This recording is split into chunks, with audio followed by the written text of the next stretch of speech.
David Wong? David Wong? Did you doze off there?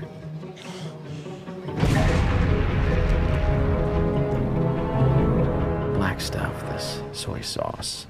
So it's a drug, right? Just tell me what this stuff is, John. Effects don't last that long. The side effects don't last that long. The effects will last the rest of my life, I think. Why don't you tell me about your friend John? I mean, that stuff, Dave. I'm remembering things that haven't happened yet. You got to be really brave to ask yourself the scary questions. Your friend is the only known survivor. The rest are dead. He's not looking too healthy right about now. It'd be opening doors to other worlds, man. I want to begin by asking you about sort of adapting the novel, what you liked, what about the material from the novel that you liked and what you wanted to adapt into the film?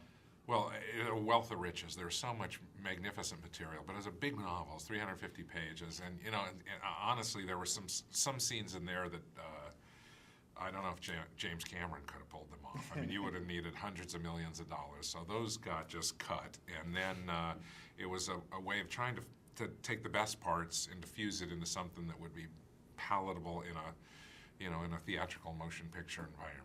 And so I think we've succeeded, but along the way it was a real challenge. And then, you know, this book has developed so much popularity.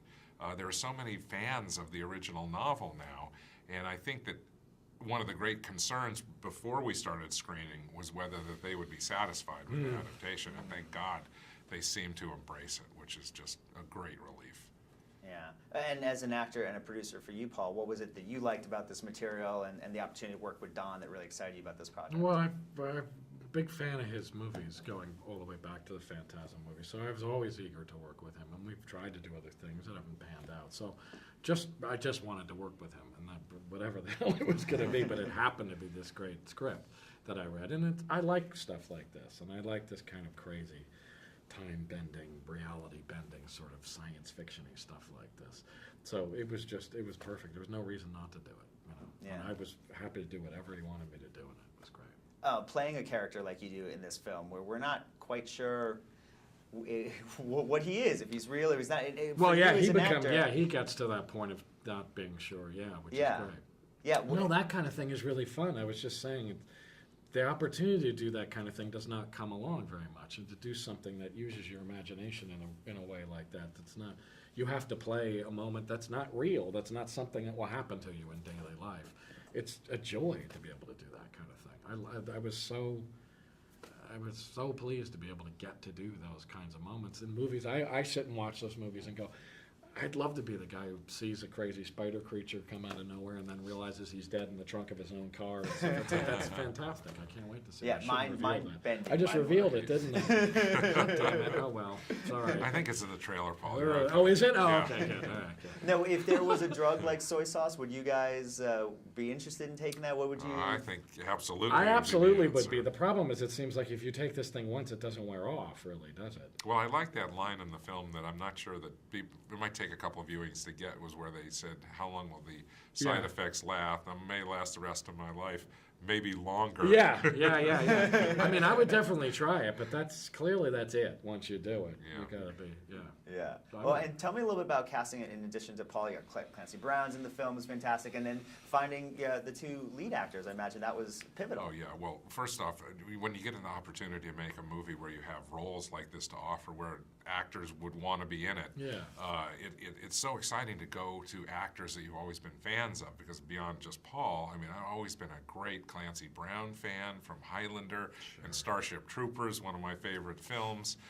Glenn Turman, I've been watching his career for years. In fact, I was thinking about him for the movie, and then he won an Emmy for In Treatment, and I was thinking, oh God, we'll never get him now. Yeah.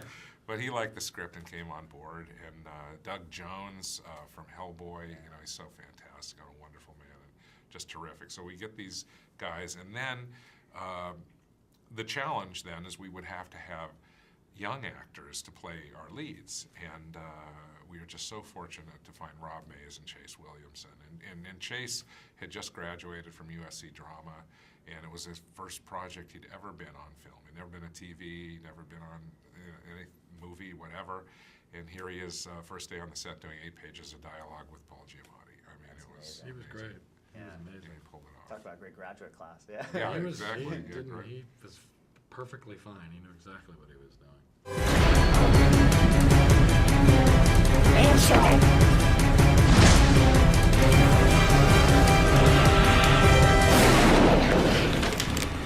Move now.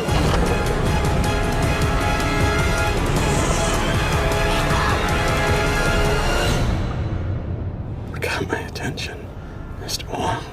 Oh, it gets better. A lot better.